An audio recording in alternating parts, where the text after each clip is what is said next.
ಹಾಗೂ ವೇದಿಕೆಯ ಮುಂಭಾಗದಲ್ಲಿ ಆಸೀನರಾಗಿರ್ತಕ್ಕಂತಹ ಸಹೋದರರೇ,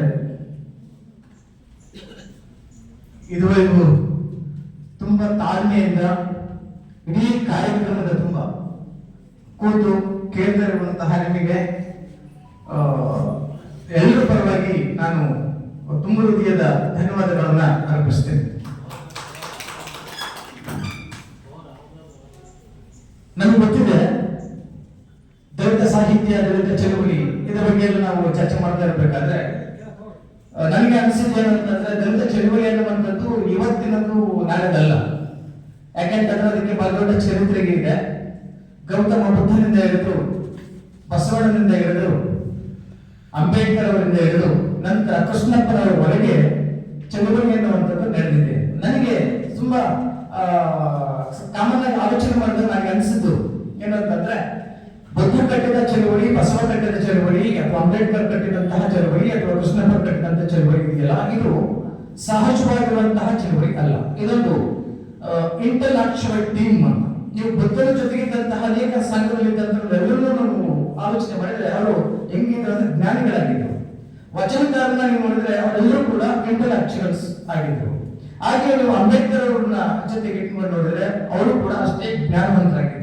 ಕೃಷ್ಣಪ್ಪನವರು ಕೂಡ ಸೃಷ್ಟಿ ಮಾಡಿರ್ತಕ್ಕಂಥ ಅನೇಕ ಲೇಖಕರು, ಕವಿಗಳು ಅವರೆಲ್ಲರೂ ಕೂಡ ಏನಾಗಿದ್ರು, ಇಂಟೆಲೆಕ್ಚುವಲ್ಸ್ ಆಗಿದ್ರು ಅನ್ನುವಂಥ. ಹಾಗಾಗಿ ಇದೊಂದು ದಲಿತ ಸಾಹಿತ್ಯ ಪರಿಷತ್ ಅನ್ನುವಂಥ ಇದೊಂದು ಇಂಟೆಲೆಕ್ಚುವಲ್ ಟೀಮ್ ಆಗಬೇಕು ಅನ್ನುವಂತಹದ್ದು ನಮ್ಮ ಆಶಯ ಅನ್ನುವಂಥದ್ದು. ಹಾಗಾಗಿ ನಮಗೆ ದಲಿತ ಸಾಹಿತ್ಯ ಅಂದ ತಕ್ಷಣ ಒಂದು ಚಳವಳಿ ನೆನಪಾಗುತ್ತೆ. ಯಾಕಂದ್ರೆ ಒಂದು ಚಳವಳಿ ಎಲ್ಲಿರುತ್ತೆ ಅಲ್ಲಿ ಸಾಹಿತ್ಯ ಸೃಷ್ಟಿ ಆಗಿದೆ ಅನ್ನುವಂಥದ್ದು. ಬೌದ್ಧ ಸಾಹಿತ್ಯ ಸೃಷ್ಟಿಯಾಗಿದೆ, ಚಳವಳಿನೂ ಆಗಿದೆ.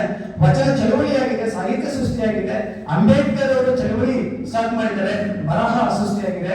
ಪ್ರೊಫೆಸರ್ ಕೃಷ್ಣಪ್ಪ ಅವರು ಚಳವಳಿ ಮಾಡಿದ್ದಾರೆ, ಸಾಹಿತ್ಯ ಸೃಷ್ಟಿಯಾಗಿದೆ. ಹಾಗಾಗಿ ಸಾಹಿತ್ಯ ಮತ್ತು ಚಳವಳಿ ಇದೆಯಲ್ಲ, ಇವೆರಡು ಒಂದೇ ನನಗೆ ಎರಡು ಮುಖಗಳಿದ್ದಂತೆ.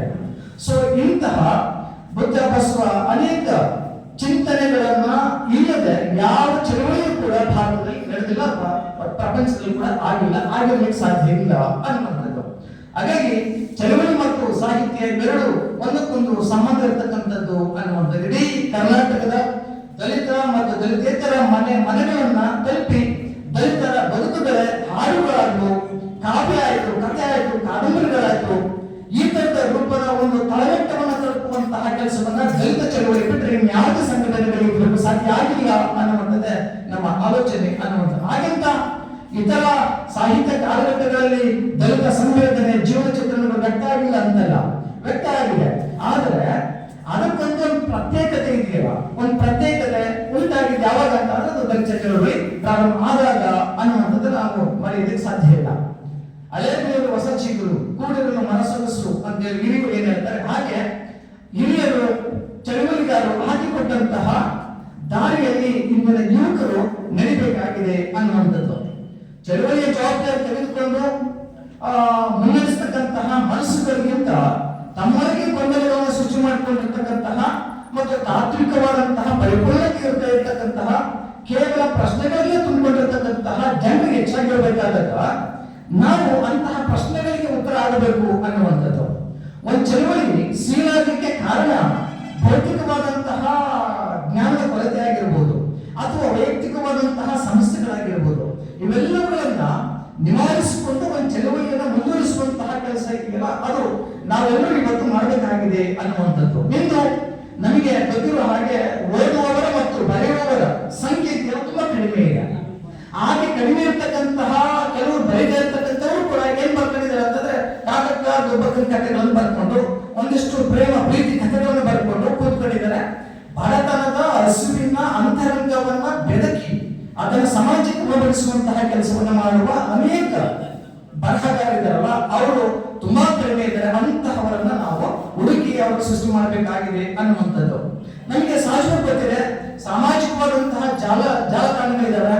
ಅದರಿಂದ ನಮಗೆ ಸಮಯ ವ್ಯರ್ಥ ಆಗ್ತಾ ಇದೆ. ಮಾನಸಿಕವಾಗಿ ಆರೋಗ್ಯವನ್ನು ನಾವು ಹಾಳು ಮಾಡ್ತಾ ಇದ್ದೀವಿ.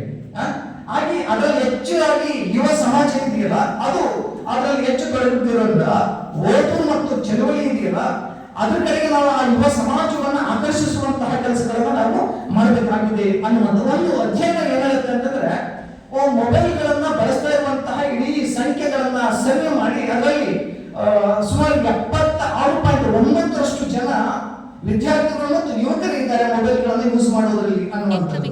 ಹಾಗಾಗಿ ಮಾನಸಿಕವಾದ ಆರೋಗ್ಯ ಸಂಸ್ಥೆ ಹೇಳೋದಂತಂದ್ರೆ ಇದರಿಂದ ಯುವಕರಲ್ಲಿ ಹೆಚ್ಚು ತಲೆನೋವು ಕಾಣಿಸ್ಕೊಳ್ತಾ ಇದೆ, ಹಾಗೆ ಆಯಾಸ ಆಗ್ತಾ ಇದೆ.